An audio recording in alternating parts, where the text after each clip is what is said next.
Halo, assalamualaikum warahmatullahi wabarakatuh. Kali ini saya berkesempatan mencoba SSD NVMe dari salah satu produsen yang saat ini fokus utamanya itu di produk memori flash ya.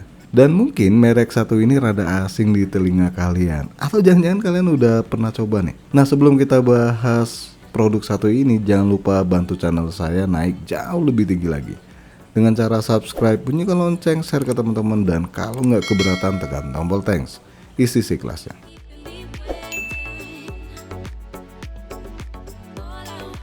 Sekilas info mengenai produk yang bakal kita bahas ini, seperti yang saya bilang, merek ini berfokus pada memori flash ya, macam SSD, RAM maupun memori buat handphone.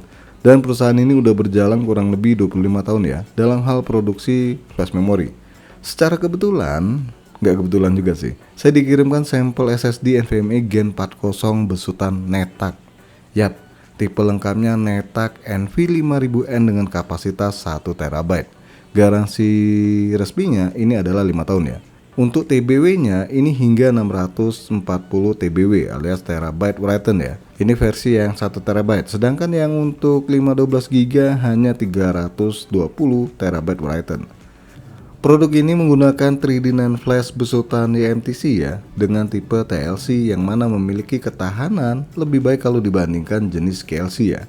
Ya, silakan di browsing sendiri mengenai hal ini. Kemana bos? Ke Triple X, ya ke Google, pakai nanya lagi.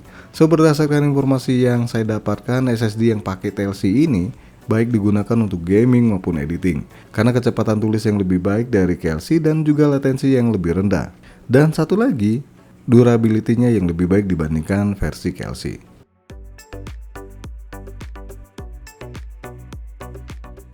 Untuk kemasan produk SSD NetAC tipe NV5000N ini simple banget ya. Ini langsung kelihatan bentukan SSD-nya gimana. Di bagian depannya ini cukup jelas informasinya dari garansi yang diberikan hingga 5 tahun. Kemudian ada tipe lengkapnya sama kapasitas dari SSD-nya.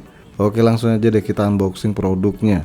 Nih papan PCB-nya berwarna hitam ya, dan di bagian depannya ini ada logo NetAC sama dipakein heatsink tipis nih buat membantu mendinginkan SSD-nya. Jadi nggak cuma stiker atau tempelan doang ya. Nah, sekarang buat uji coba SSD ini saya pakein di motherboard ASRock B760M Steel Legend dengan prosesornya i5 Gen 14. Dan di sini sekalian deh saya pasang heatsink bawaan ASRock ini. Sebenarnya pengen tes juga nih tanpa heatsink dari ASRock ini, tapi yaudahlah, ntar saya update lagi videonya. Nah, untuk kecepatan baca tulisnya nggak cepet-cepet banget, tapi cukup lumayan dengan nilai 4764 MB per second untuk bacanya dan 4406 MB per second untuk tulisnya. Hasil ini sedikit beda dengan yang ada di web NetAC ya, yang mana untuk bacanya itu tembus di angka 4800 MB per second. Ya, bedanya tipis banget ya. Sedangkan untuk tulisnya ini lumayan jauh nih selisihnya. Kalau di web sendiri itu tembus 4600 MB per second.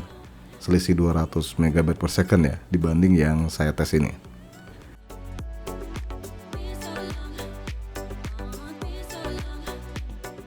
Nah, untuk suhu yang dihasilkan ini ternyata cukup adem loh. Suhu tertingginya hanya di angka 54 derajat Celcius, baik dipakai buat gaming, benchmark atau transfer data. Mungkin kebantu heatsink dari ASRock ya, jadi lebih adem. Dan untuk SSD satu ini rencananya bakal saya pakai pribadi nih, karena mengingat space hard disk yang udah kering banget. Ya lumayan sih buat nambah-nambah game-game terbaru ke SSD satu ini. So, kesimpulannya merek ini cukup baik ya dari segi kecepatan baca tulisnya, suhu yang dihasilkan dan juga garansi yang diberikan.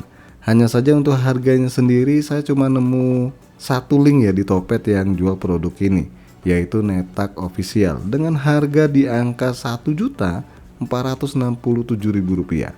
Bagi kalian yang udah pernah pakai merek ini, monggo share pengalamannya di kolom komentar ya. Oke guys, sampai di sini aja dulu bahasan SSD besutan NetAC kali ini. Jangan lupa support channel ini dengan cara subscribe, like, dan share. Terima kasih udah mampir di NK Channel.